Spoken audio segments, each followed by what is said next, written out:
পানি দিচ্ছে সেই হিসাবে এটা একদিকে কি রুবুবিয়্যাত, আর একদিকে এটা অর্ডারটা আসছে কোরআনে, এই জন্য কোরআনটা আল্লাহর পানি, এটা আবার সিফাত হিসেবে আসছে। হুদালিল মুত্তাকিন আল্লাযীনা ইউমিনুনা বিল গায়ব, যারা গায়েবের উপরে ঈমান রাখে। প্রিয় ভাইরা, গায়েবের উপরে ঈমান রাখে। গায়েব গায়েবটা কার গুণ? গায়েব জানা কার গুণ? আল্লাহর গুণ। এটাকে কি বলবেন? আসমা ওয়া সিফাত। এটা কি আসমা ওয়া সিফাত? বুঝতে পারছেন তো? তাহলে গায়েবের মালিক কে? আল্লাহ। ইউমিনুনা ঈমান আনে, ঈমান আনা কার কাজ? বান্দার কাজ। বুঝছেন তো? এখন আপনার এটা কি? আপনার কাজ এটা কি? উলুহিয়াত। আপনার কাজ হচ্ছে উলুহিয়াত। আল্লাযীনা ইউমিনুনা বিল গায়বি ওয়া ইউকিমুনাস সালাতা ওয়া মিম্মা রাযাকনাহুম ইউনফিকুন। এই দুটো কি? উলুহিয়াত।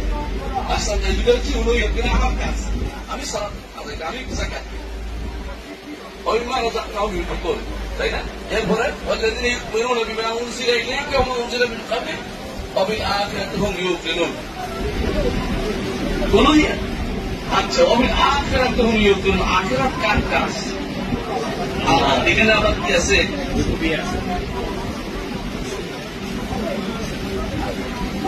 সিফাত না, এটা কার কর্ম।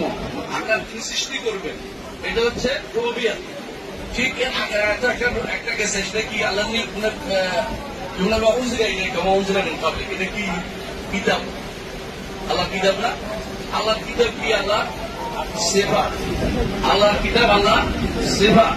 এটা কি? তাওহীদ আসমা ওয়াস সিফাত। আহসানতা। দেখছেন আপনি কি খেয়াল করেছেন? একটা এখন আছে ভাই, যদি আপনি তাওহীদ বুঝেন, কোরআনে কারীম পড়বেন আর মজা পাবেন। আপনি বুঝবেন যে আল্লাহর পানি পড়ছি আর আমি তাওহীদকে শক্ত করতেছি। ইবনে কাইয়্যিম রাহমাতুল্লাহ আলাইহি এটাকেই তার একটা গ্রন্থ লিখেছেন, মাদারিজ সালিকিনের মধ্যে পুরোটা কিনে লিখছেন। মাদারিজ সালিকিন বি ইয়াকা না'বুদু ওয়া ইয়াকা নাস্তাঈন। এটাকে বুঝিয়ে করে পুরোটা লিখছেন এই বইটা। 3 খণ্ডের বই, বিশাল। আমরা পুরোটা আলোচনা করবো। আমরা শুধু এটা বুঝে চাচ্ছি তাওহীদটা আমাদের শেখা দরকার রয়েছে, এবং তাওহীদটা নিজে নয়, শুধু সন্তানকে শিখাবো, পরিবারকে শিখাবো, ছাত্রদেরকে শিখাবো। এবং আপনি যদি তাওহীদ শিখতে পারেন, কি লাভ হবে জানেন? আপনি এমন কিছু কন্ডেম করতে পারবেন না, এমন কোন কাজ করতে পারবেন না, তখন তাওহীদ নষ্ট হয়ে যাচ্ছে। আপনি এখন কোনদিন কারোর কাছে নারাজ হবেন না, কারণ আপনি তো ইবাদত কার করবেন? আল্লাহ।